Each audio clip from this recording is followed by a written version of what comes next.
The great chamber of the Galactic Council on Ethais Prime was never truly quiet, not even on the calmest of days. 342 species filled the circular hall in tiered rows that climbed toward a ceiling made of living crystal, and every session brought with it the hum of translators, the shuffle of alien bodies, and the constant murmur of politics dressed up as diplomacy. On this particular morning, the session was as boring as any other. Counselor Thessarin, the Speaker of the Galactic Concord, stood at the central podium on his 4 segmented legs, his insectoid wings folded neatly behind his back as he guided the assembly through a dispute over shipping lanes near the Orth Nebula. His voice was smooth and practiced, the voice of someone who had spent 2 centuries turning conflict into conversation and action into committee. Ambassador Ilara Voss sat in the human delegation's modest seat on the lower tier, the section reserved for what the council politely called developing members, and what everyone else called junior species. Humanity had joined the Concord 80 years ago, a blink of an eye by galactic standards, and in all that time they had been patted on the head, spoken over, and quietly ignored whenever it suited the older races. Voss did not mind the seat. She was a tall woman with silver-streaked dark hair pulled back tight, and her face carried the kind of stillness that made people uncomfortable without knowing why. Before she had become a diplomat, she had served as a military judge, and she had learned long ago that silence was louder than shouting if you knew when to use it. She was reviewing a trade proposal on her datapad when the lights in the chamber shifted from white to deep amber. Every delegate knew what that color meant. Priority emergency transmission. Thessarin paused mid-sentence and tilted his angular head toward the communication officers stationed below the podium. One of them, a young Pelori with trembling fins, looked up at the speaker and said something too quiet for the chamber to hear. Thessarin straightened. "The council will receive an emergency broadcast from Sector 14. He announced, and his translator carried the words to every ear and audio receptor in the room. All scheduled business is suspended. The central holographic display flickered to life, and the chamber fell into an uneasy hush. The first image was a planet green and blue with swirling white clouds, a world that looked painfully like Earth. Text appeared beside it. New Thessaly, human frontier colony, population 1.2 million. Then the image changed. The green surface was scarred with black craters, entire cities reduced to smoldering rubble, forests burned to gray ash stretching for hundreds of kilometers. Distress signals played over the speakers, frantic human voices screaming for help, calling out names, begging anyone to respond. Drone footage followed, captured by automated survey units that had arrived after the attack. Streets filled with bodies, homes torn apart by orbital bombardment, a school with its walls blown inward, and small shapes scattered across the floor that no translator needed to explain. Chemical defoliant had been sprayed across the agricultural zones, turning farmland into poison that would last for decades. And then the footage showed the ships responsible. The long, dark cruisers of the Zarathi Dominion, their hulls marked with the red claw sigil that half the galaxy had learned to fear. The Zarathi were a reptilian species built like nightmares, tall and armored with natural bone plating, and they had built an empire not through trade or alliance but through violence and the threat of more violence. This was not the first time they had done something like this. 50 years ago they had wiped out the Ilwari, a peaceful aquatic race whose homeworld now sat empty and poisoned. 30 years ago they had scattered the Drethar, burning their colony worlds until the survivors became refugees begging for shelter across the galaxy. Both times the Council had responded with sanctions, formal condemnations, and sternly worded resolutions that the Zarathi had ignored completely. Both times the Council had offered mediated dialogue and called it justice. Now they had come for the humans. The footage ended, and the chamber was thick with silence. The kind of silence that comes not from shock but from guilt, because everyone in that room knew exactly what was going to happen next. They were going to do nothing meaningful, again. Thisaran broke the quiet with practiced gravity. "This is a deeply concerning development," he said, and his wings shifted in what the Velhari considered a gesture of sorrow. The Conquered extends its sympathies to the human delegation and calls upon both parties to exercise restraint. Both parties. Voss heard those words, and something behind her eyes went very still. A recorded transmission from War Prince Drethar was played next. He appeared on the holographic display, massive and gleaming, his yellow eyes half-lidded with the lazy confidence of a predator who had never once been made to answer for his kills. The territory designated as New Thessaly falls within the historical expansion corridor of the Zarathi Dominion, he said, his deep voice rattling through the translators. The human settlers were occupying our sovereign space without authorization, and we exercised our right to reclaim what is ours. He smiled, or at least he made the expression that Zarathi used when they wanted you to know they were enjoying themselves. However, he continued, the Dominion is not unreasonable, and we are willing to enter negotiations with the human government to discuss future boundaries and reparations. Reparations. He had killed 1.2 million people, 400,000 of them children, and he was offering to sit at a table and talk about it. This was his pattern: destroy, then extend a hand so the council could pretend the system worked. Thisaran nodded slowly, as if this were a reasonable and encouraging development. The council welcomes the Dominion's willingness to engage in dialogue, he said. I propose the formation of a mediation committee to facilitate discussion between the Zarathi Dominion and the United Earth Government, with full arbitration rights granted to the Conquered. 17 species seconded the motion before the echo of his words had faded. It was happening again. The same script, the same theater, the same slow burial of the dead under layers of procedure and politeness. In the human delegation section, Voss set down her datapad. She pressed her fingertips together and stared at the holographic image of Drethar's smiling face for a long moment, and anyone watching her closely would have noticed that her hands were perfectly steady. That was the part that should have frightened them. She stood. The motion sensors tracked her rise, and her delegation's indicator light turned from passive blue to active green, signaling a request to address the chamber.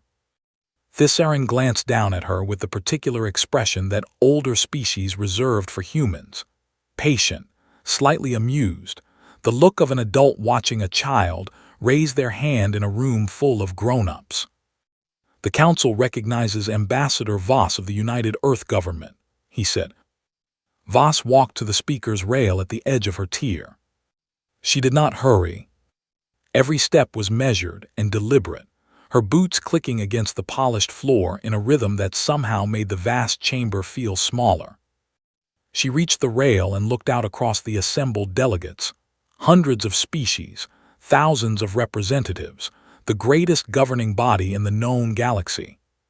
She did not look angry. She did not look sad.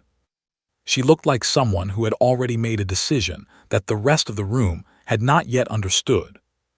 Thank you, Counselor Thisaran, she said, and her voice was calm and clear, carrying through the chamber without effort.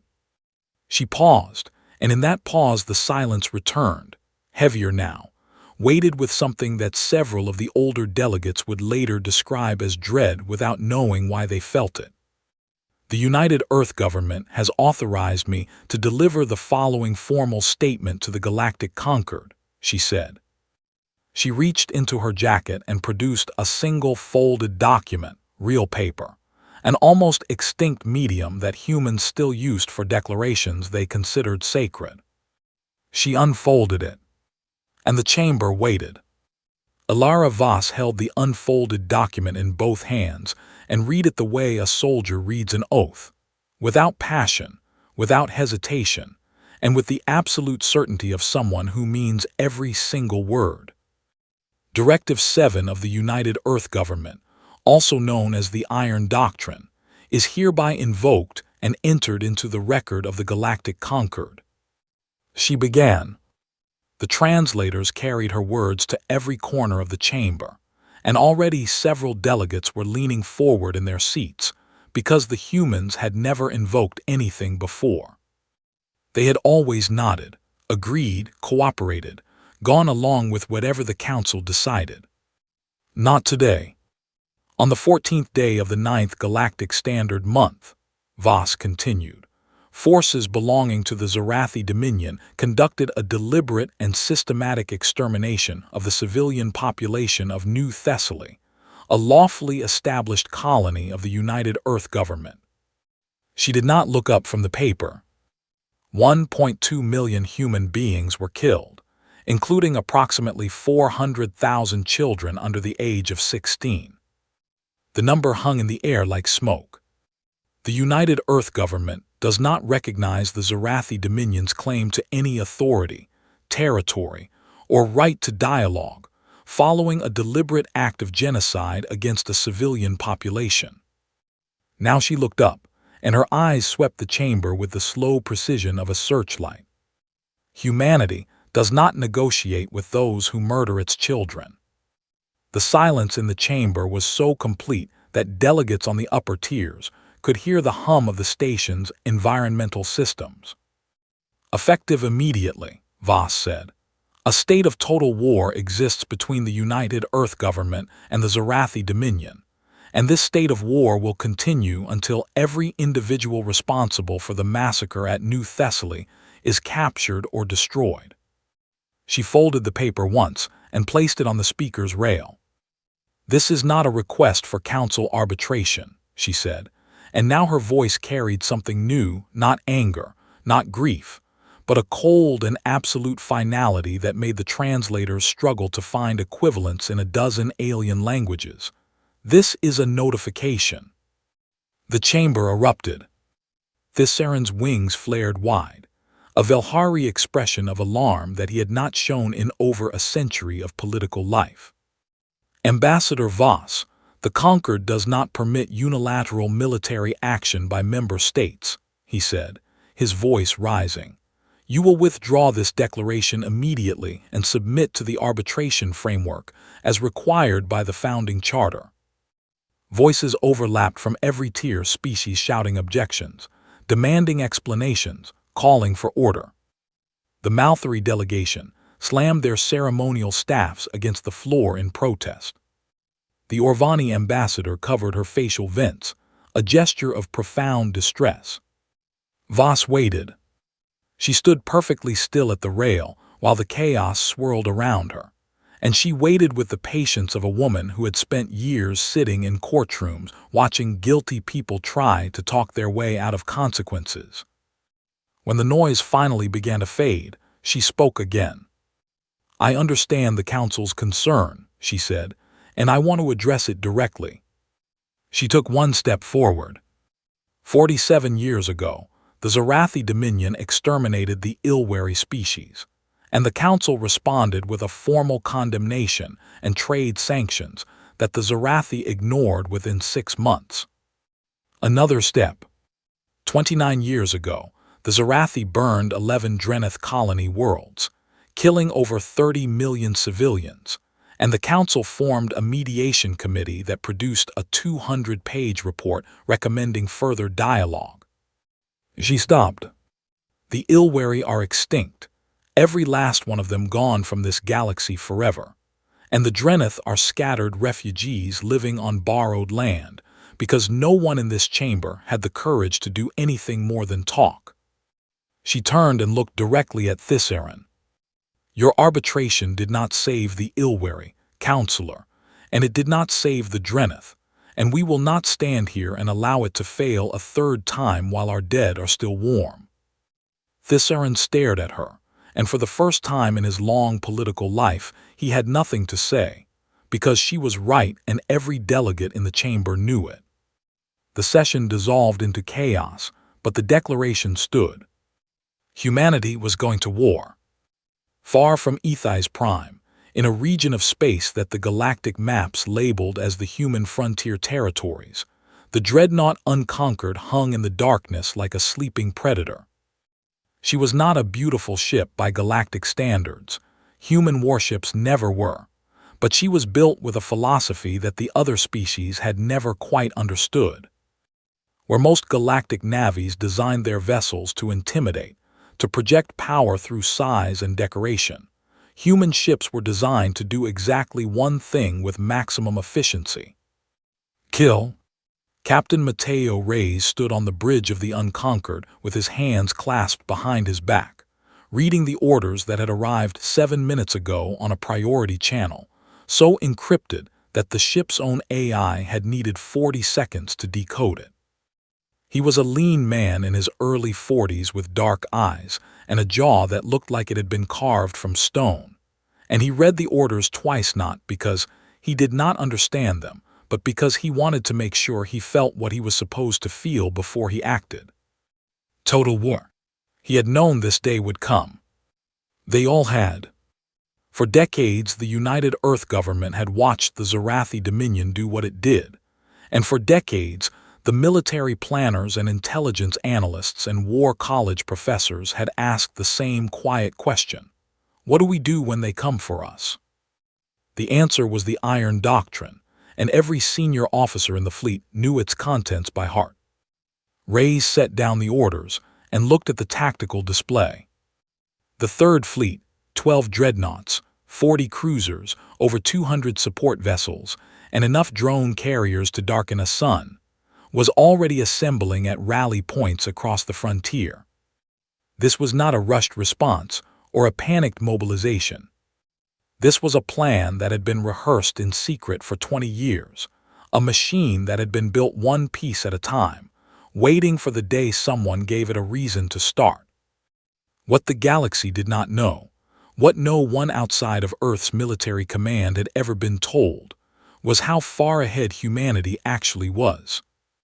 The other species had always assumed that humans were technologically inferior, a young race still catching up to the galactic standard, and humans had never corrected that assumption. The truth was different. Human ships carried stealth systems that could fool every sensor array in known space. Their weapons used targeting algorithms linked to artificial intelligences that could process a battlefield faster than any living mind. Their drone swarms operated with a coordination that bordered on telepathy, thousands of units moving as one, adapting in real time to any threat. And their hyperspace drives, the drives that every galactic engineer said could not be improved beyond a certain threshold, had been quietly redesigned to bypass interdiction fields, the energy barriers that every species used to prevent enemies from jumping directly into their territory. The galaxy thought it knew what humans were capable of. The galaxy was wrong. Reyes turned to his first officer. "Signal the fleet," he said. "Execute Operation Burning Answer Phase 1. Across human space, ships that had been waiting in silence for years powered up their engines and began to move. Back on HFY Prime, the council session had ended in disarray, and Ambassador Voss sat alone in the human delegation's quarters, staring at a photograph on her personal terminal. It showed New Thessaly as it had been 6 months ago: green hills, white buildings, children playing in a park near the colony's central lake. She touched the screen once, then closed it. There was a knock at her door, and she opened it to find Ambassador Selkai of the Drethar remnant standing in the corridor. He was small, barely reaching her shoulder, with gray skin and large dark eyes that carried the permanent sadness of a species that had lost almost everything. "I watched your address," he said quietly. "I know," Voss replied.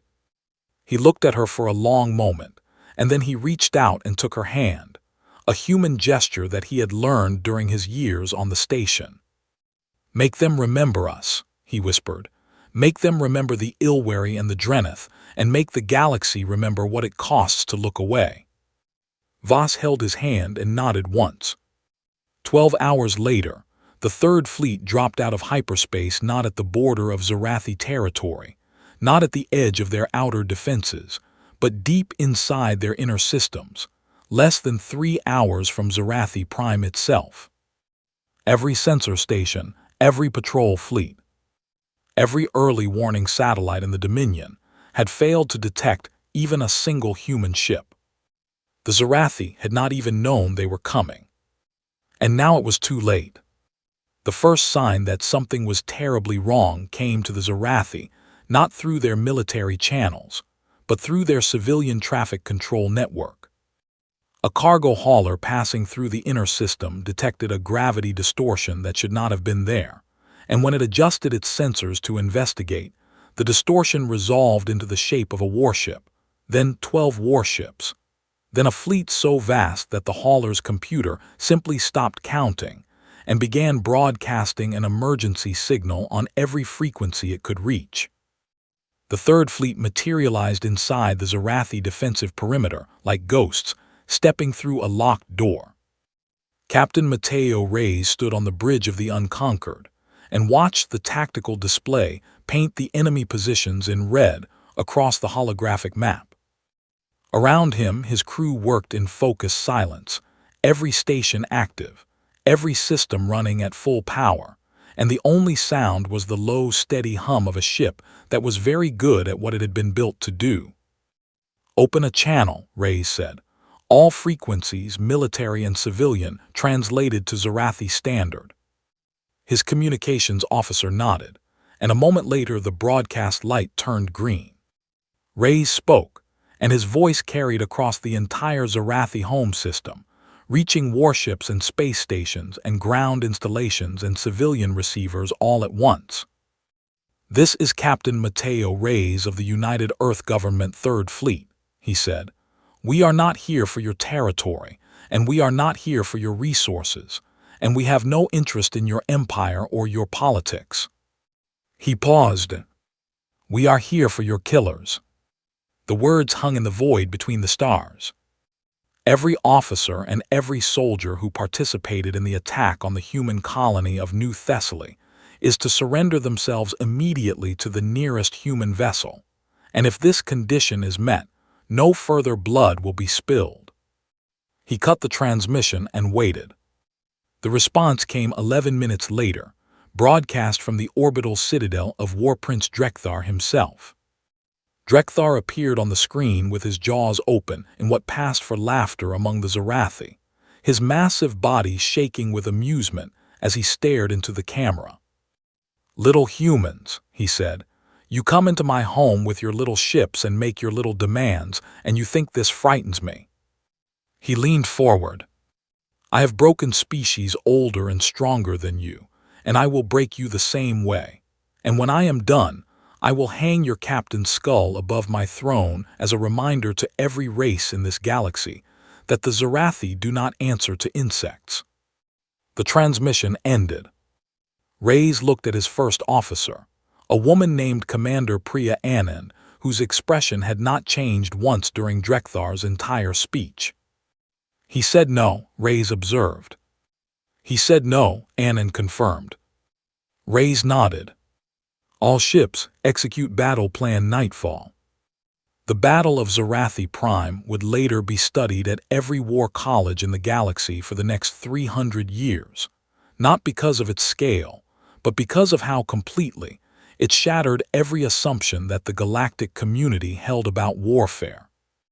The Zarathi home fleet was enormous, over 500 capital ships supported by thousands of smaller vessels, a force that had crushed every enemy it had ever faced through sheer, overwhelming power. They fought the way they always fought, forming massive battle lines, firing devastating broadsides, and charging forward in a wall of armor and firepower that was meant to break an enemy's will as much as their ships. It was a strategy that had worked against the Ilwari, the Drethar, and a dozen other species who had tried to resist. It did not work against the humans. The Third Fleet did not form a battle line. It scattered. Human ships moved in small, coordinated groups of 3 to 5 vessels, darting between the Zarathi formations like wolves circling a herd, and they struck not at the enemy's strongest points but at their weakest: sensor arrays, communication relays, engine clusters, ammunition stores. The Zarathi fired their broadsides into empty space because the human ships were never where they were supposed to be. Every time the Zarathi tried to bring their superior numbers to bear, the human groups would split and reform somewhere else, drawing the larger ships out of formation and picking them apart from angles they could not defend. Then the drones came. Carriers at the rear of the human fleet released swarms so dense they appeared on Zarathi sensors as clouds. Thousands of autonomous units linked together through artificial intelligence networks that allowed them to think and adapt faster than any living crew could react. The drones did not try to destroy the Zarathi ships. They blinded them. Electronic warfare packages jammed sensors and scrambled targeting computers, while physical units attached themselves to hull surfaces and cut through weapon power conduits with precision lasers. Ship after ship went dark, drifting helplessly as their weapons failed and their engines sputtered, and their crews screamed into communicators that no one could hear because the jamming had taken those too. And through it all, the Unconquered moved like a surgeon's blade, targeting the Zarathi command ships with strikes so precise that they disabled propulsion and weapons without breaching the hulls. Reyes was not trying to kill everyone aboard those ships. He was trying to leave them alive, floating and forced to watch as their fleet fell apart around them. The battle lasted 6 hours.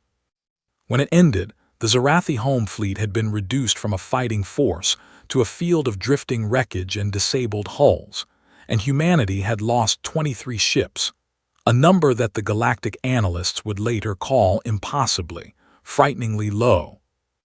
On Ethais Prime, the Galactic Council had gathered in emergency session to watch the battle through long-range sensor relays, and the chamber was silent in a way it had never been before. Not the polite silence of diplomacy or the uncomfortable silence of disagreement, but the deep and hollow silence of beings who were watching their understanding of the universe come apart. Thessarin stood at his podium with his wings pressed flat against his back, a Velhari posture of pure distress, and he stared at the tactical display as the last Zarathi command ship went dark. "This is not possible," whispered the Malthari ambassador to no one in particular. "They are a junior species." Ambassador Voss sat in her seat and said nothing, and her face showed nothing, and her hands remained folded in her lap as steady as they had been on the day she read the declaration. She did not need to speak. The display was speaking for her. Thessarin found his voice. "The Council demands an immediate cessation of hostilities," he announced, though the words came out thin and uncertain. "Humanity must stand down and allow the conquered to mediate this conflict before further." "No," Voss said. Just the one word, spoken from her seat without rising, and it cut through the chamber like a blade. Thessarin turned to her. "Ambassador, the Conquered's charter." "The Conquered had decades to stop the Zarathi from killing," Voss said, still seated, still calm, still terrifying. "It chose arbitration, and arbitration chose to let species die, and we choose differently." No one responded. Far from both the battle and the politics, on the burned surface of New Thessaly, human ships were landing, not warships but recovery vessels, medical transports and forensic teams. They spread across the ruins of the colony with scanners and cameras and sample kits, and they began the slow and terrible work of documentation. Every body was photographed, tagged, and identified where possible. Every mass grave was mapped and measured.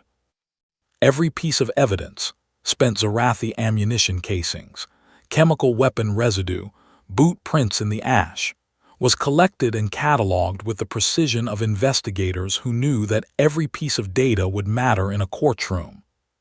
And then humanity did something that the Council had spent decades making sure no one ever did.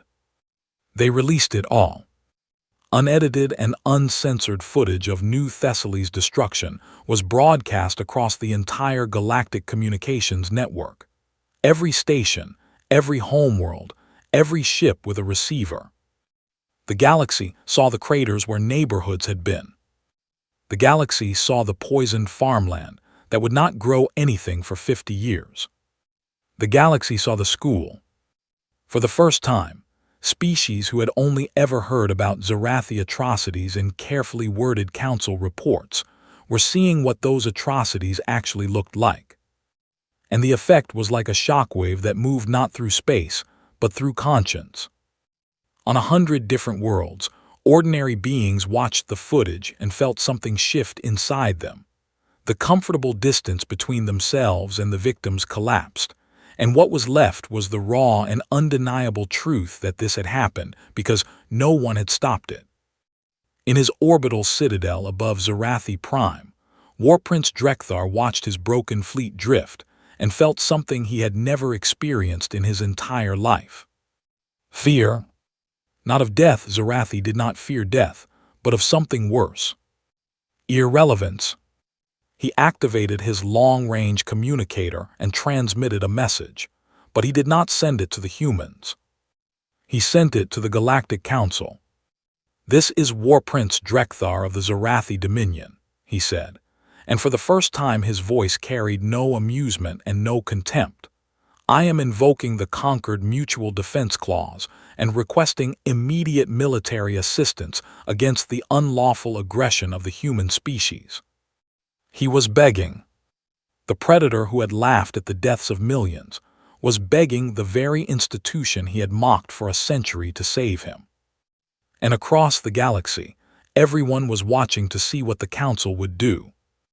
The Mutual Defense Clause had been written into the founding charter of the Galactic Concord 4,000 years ago, and in all that time, it had been invoked exactly twice.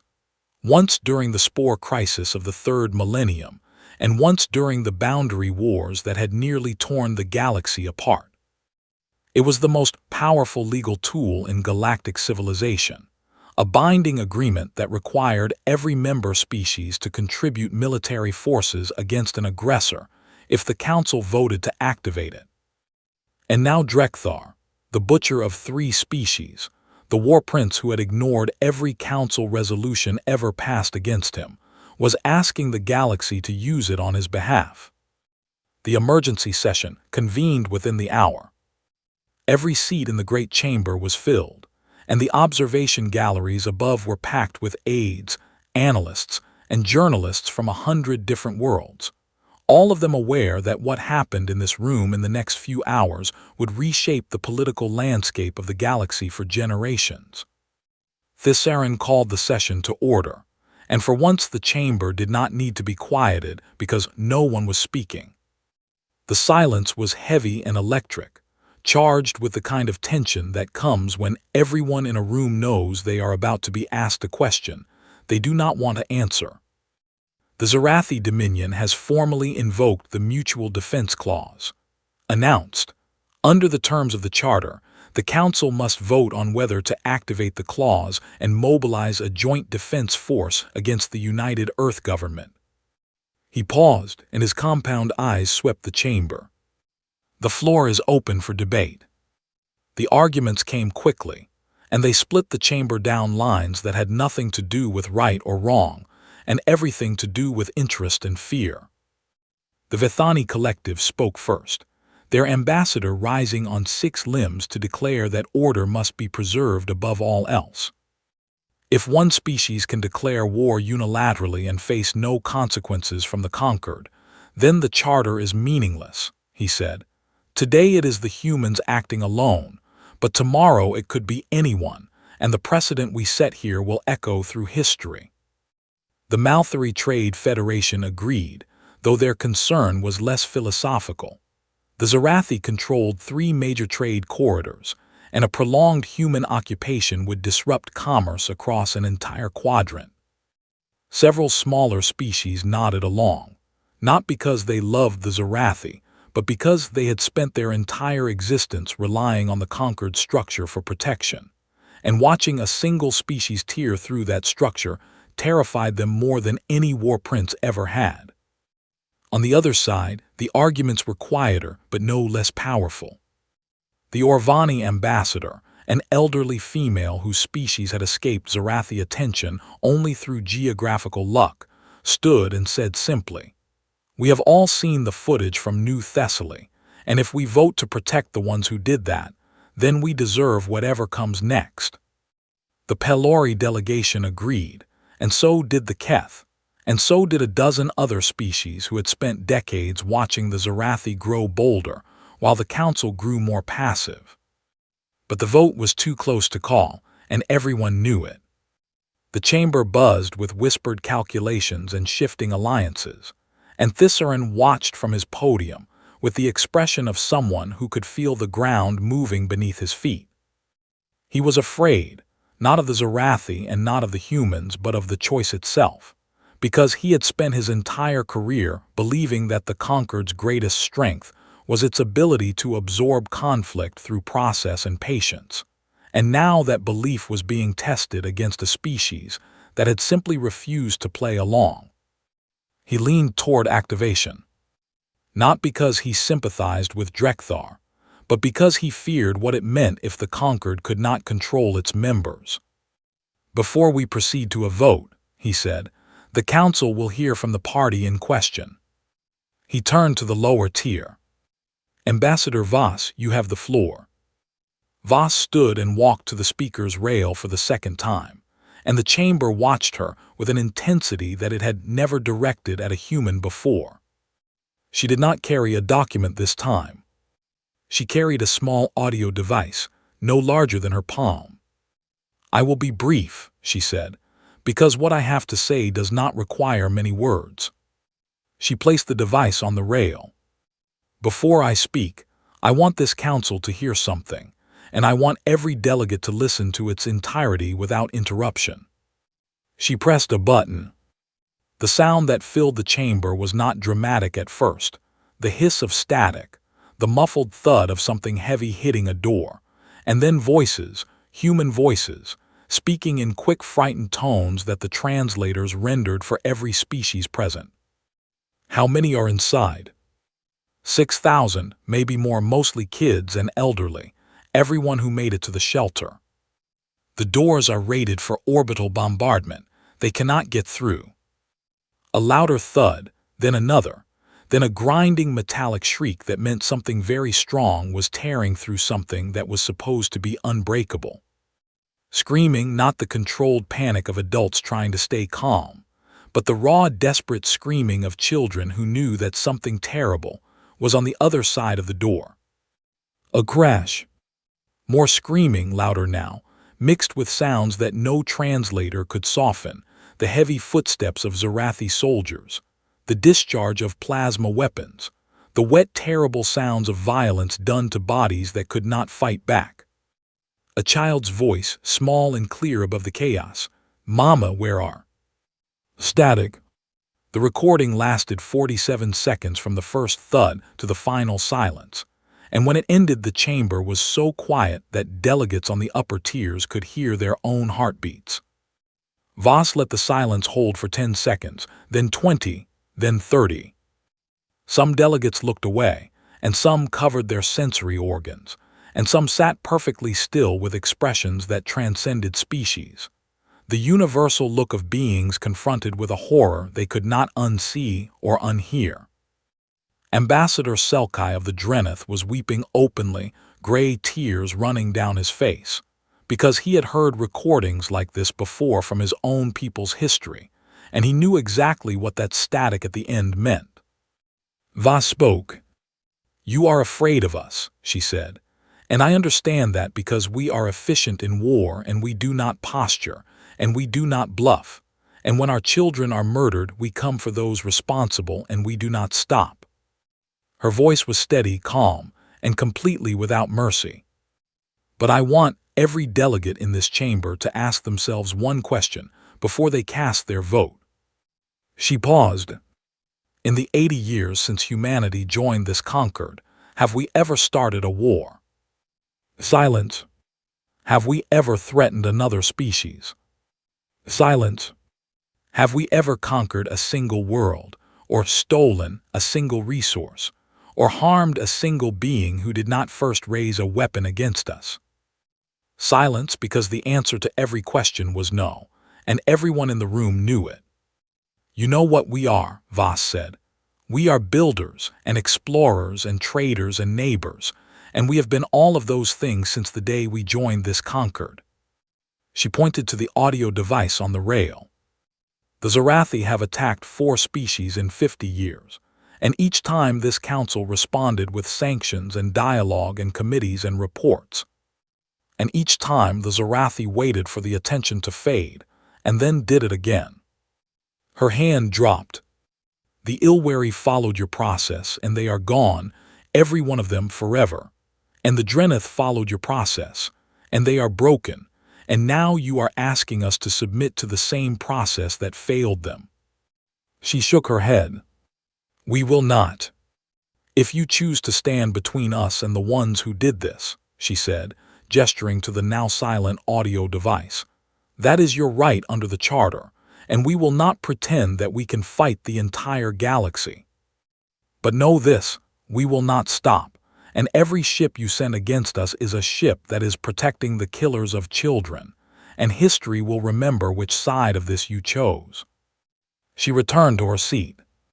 Thissaran stared at the audio device on the rail as if it were a bomb, and in a way it was, because it had detonated something inside the chamber that no amount of procedural language could reassemble. The vote will proceed, he said, and his voice was barely above a whisper. One by one, each species cast their decision through the electronic voting system, and the results appeared on the central display in real time. The Orvani voted no, they would not protect the Zarathi. The Pelari voted no. The Keth voted no. The Drethar voted no, and Selkai's hand trembled as he entered it. The Malthari, who had argued for activation, hesitated, and then voted no. The Vethani, who had spoken so passionately about precedent and order, abstained.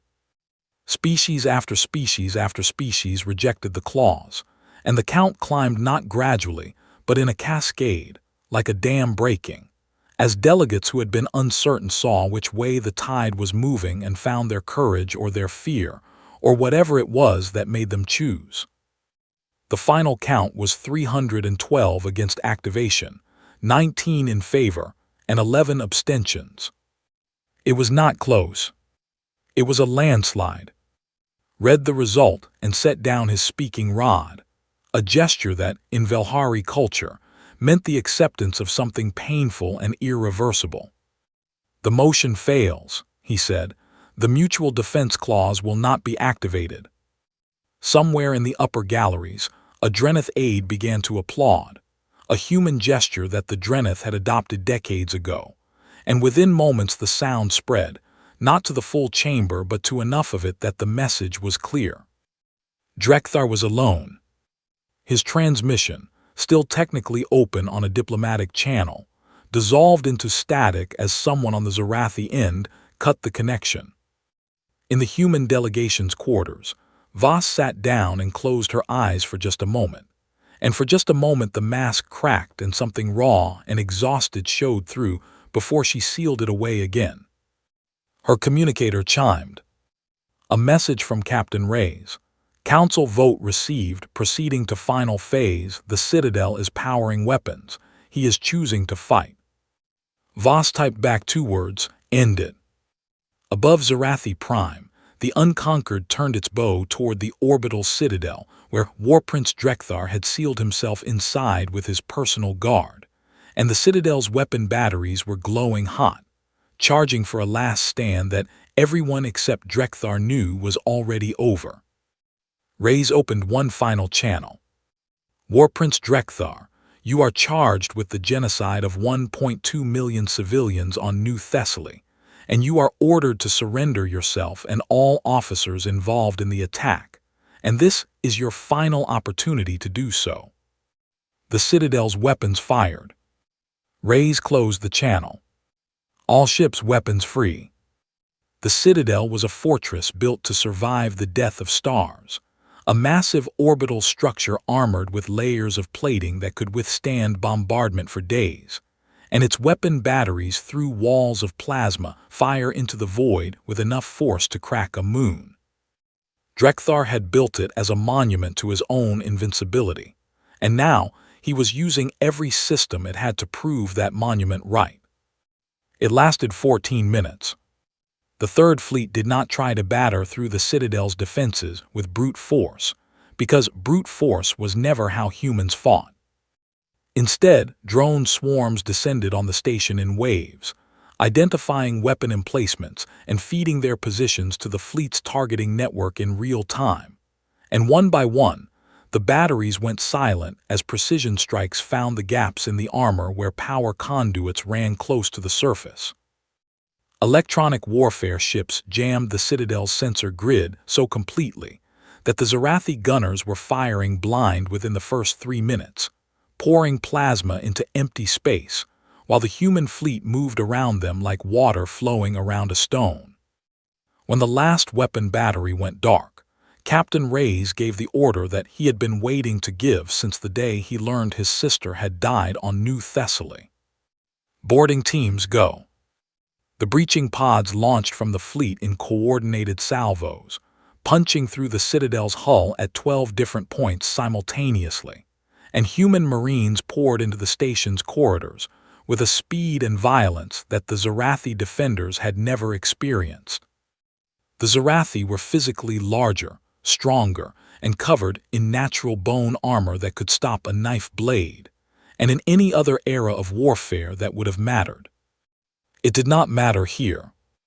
The Marines moved in fire teams of 4, linked through neural communication implants that allowed them to share tactical awareness without speaking, and they cleared corridors with a systematic precision that turned every Zarathi advantage into a liability.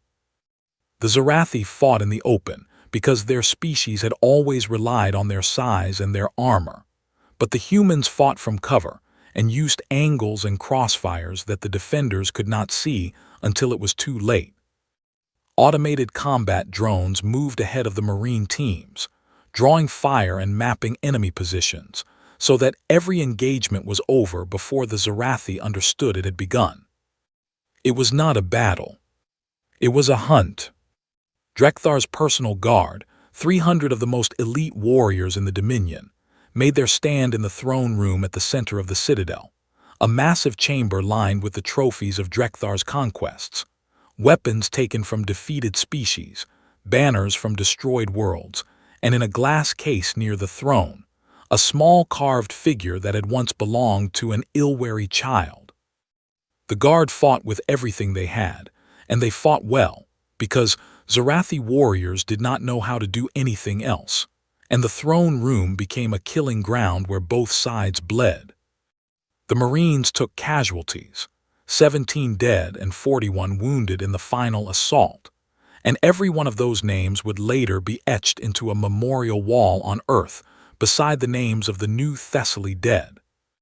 But the guard fell, one by one, then in groups, then all at once as the last defensive line collapsed, and the surviving Zarathi dropped their weapons and stood in silence among their fallen. And in the center of the room, standing before his throne with a ceremonial blade in his hand, was War Prince Drethar. He was wounded. Human rounds had found the gaps in his bone armor, and his blood, dark and thick, pooled on the floor beneath him.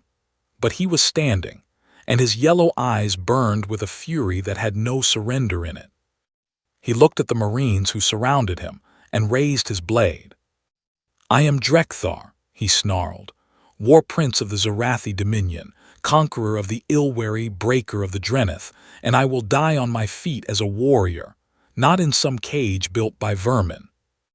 Captain Reyes stepped through the breach in the throne room wall, his armor scarred and dusty, and he looked at the War Prince the way a man looks at something he has been waiting a long time to see. "No," Reyes said.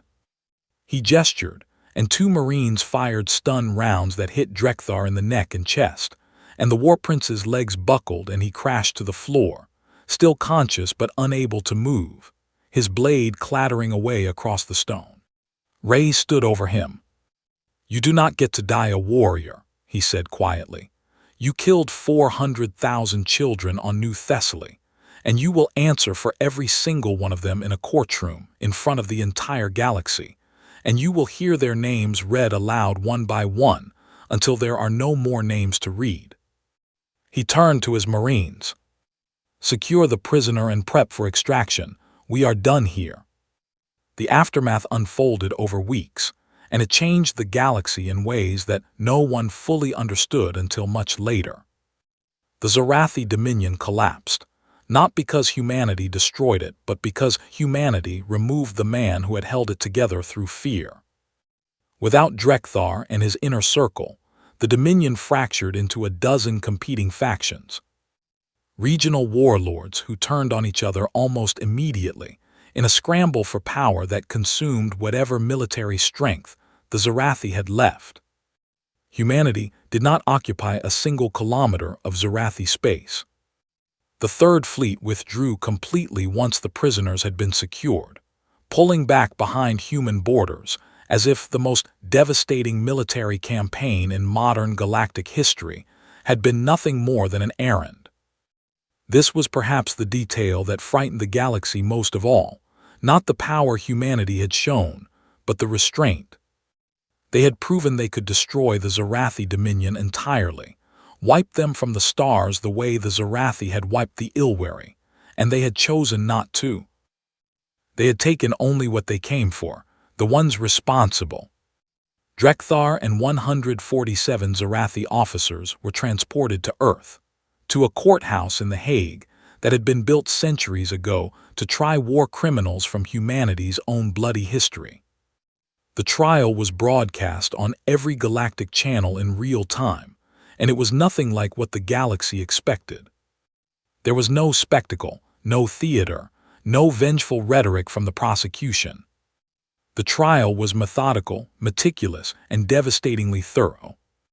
Evidence was presented piece by piece: sensor logs from the attack, communication records showing Drethar personally ordering the bombardment of civilian zones, chemical analysis of the defoliants used on the farms, DNA identification of the dead matched to population records, and the testimony of the 17 survivors who had been pulled from the ruins. The Zarathi officers were given legal representation, human lawyers, because no Zarathi attorney had the training or the standing to operate in the court, and those lawyers fought for their clients with genuine dedication, because that was how the system worked, and humanity wanted the galaxy to see that it worked even when the defendants were monsters. When it was Drethar's turn to face the evidence, the prosecution played the recording, the same 47 seconds that Ambassador Voss had played for the council, and then they read the names. Every name. 400,000 children, read aloud one after another in a process that took 11 continuous days and required rotating teams of readers, because no single human could do it without breaking. Drethar sat in his restraints and listened, and somewhere around the third day his expression changed, not to remorse. Perhaps he was not capable of that, but to something that looked like the understanding that this would be his legacy, not conquest, not power, but this room and these names and the galaxy watching him hear them. The verdicts came down, guilty on all counts, every officer, every charge. The sentences ranged from life imprisonment to permanent exile, and Drethar himself received the maximum, solitary confinement for the remainder of his natural life, in a facility designed to ensure that remainder would be very, very long. Back on Ethais Prime, the Council had watched the entire trial in something approaching awe, because no species in the history of the conquered had ever responded to genocide by capturing the perpetrators and giving them a fair trial. The expected response was annihilation. That was what empires did. That was what the Zarathi themselves would have done. And instead the humans had built a cage out of law and evidence and put the monster inside it where the whole galaxy could see. Counselor sat in his quarters after the verdict and stared at nothing for a long time. His aide, a young Velhari who had served him for 20 years, finally spoke. "Counselor, the session tomorrow."